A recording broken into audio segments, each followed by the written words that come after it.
Hi అండి, అందరికీ నమస్కారం. వెల్కమ్ టు అవర్ ఛానల్ మన ప్రకృతి. మీరు చూస్తున్నారు మన ప్రకృతి యూట్యూబ్ ఛానల్. నేను మీ కోటేశ్వర రెడ్డి. అందరికీ ముందుగా తెలుగు నూతన సంవత్సరం ఉగాది శుభాకాంక్షలు. రైతులందరికీ ఈ సంవత్సరం మంచిగా పంట వచ్చిందని భావిస్తున్నాము. సంతోషంగా ఈ పండగ చేసుకుంటున్నారు. ముఖ్యంగా రైతులందరికీ స్పెషల్గా ఈ సంవత్సరం మనం ఉగాది శుభాకాంక్షలను చెప్పుకోవాల్సిన అవసరం ఎంతైనా ఉంది.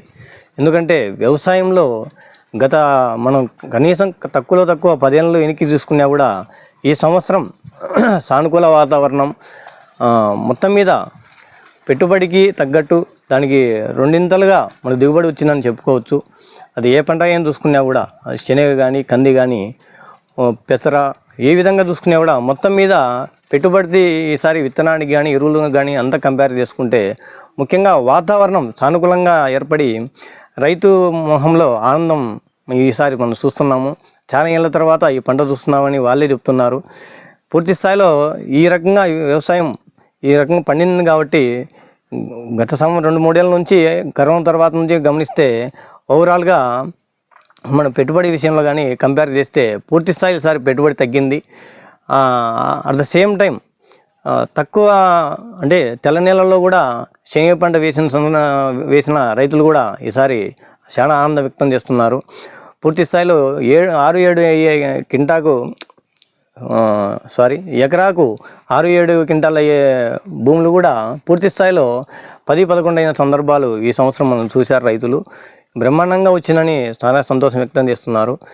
కాబట్టి ఈ విధంగా మనం ప్రతి సంవత్సరం ముందుకు వెళ్ళాలి, రైతులు బాగుండాలి. ముఖ్యంగా వాతావరణం బాగుండాలంటే మనం ఈ జీవ వైవిధ్యం అంటారు.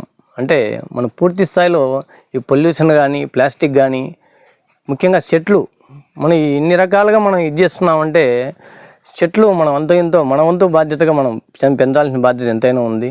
ఇప్పుడు సమ్మర్ ఎండాకాలం వచ్చింది.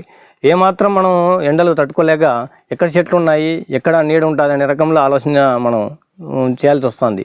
అంటే ఒక జర్నీ కానీ ఒక ఎక్కడ పోయిన చోట కానీ ఆ చెట్టు కిందకి పోదాము, ఆ చెట్టు కింద చీర తీసుకుందామనే ఆలోచనలో ఉన్నామంటే అంటే వచ్చినప్పుడే అది మళ్ళీ తర్వాత తుంచేయకుండా దాన్ని ఒక మైండ్లో పెట్టుకొని వర్షాకాలం సీజన్లో దాన్ని ఏదో విధంగా మన వంతు భాగంగా చెట్లు పెంచాలి, ఒక అడవిని సృష్టించాలి.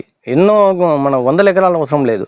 మనకున్న భూమిలో మనకున్న సరౌండింగ్లో ఎక్కడో చోట మనకు భూమి లేకపోయినా భూమి లేని వాళ్ళే ఎంతో టౌన్లలో సిటీలలో మిద్దె తోటలనే ఉద్దేశంతో చాలా వాళ్ళ వంతు భాగం బ్రహ్మాండంగా పంటలు పండిస్తున్నారు, నేచరు ఆస్వాదిస్తున్నారు.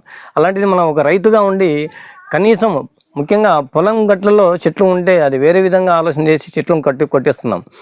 అలా కాకుండా మంచి సదుద్దేశంతో ఆలోచన చేసి రేపటిని ఆలోచన చేసి ప్రతి ఒక్కరూ చెట్లను పెంచాలని పొలం గట్ల పైన కానీ ఇంకోటి కానీ చెట్లను పెంచాలని మేము కోరుకుంటున్నాం.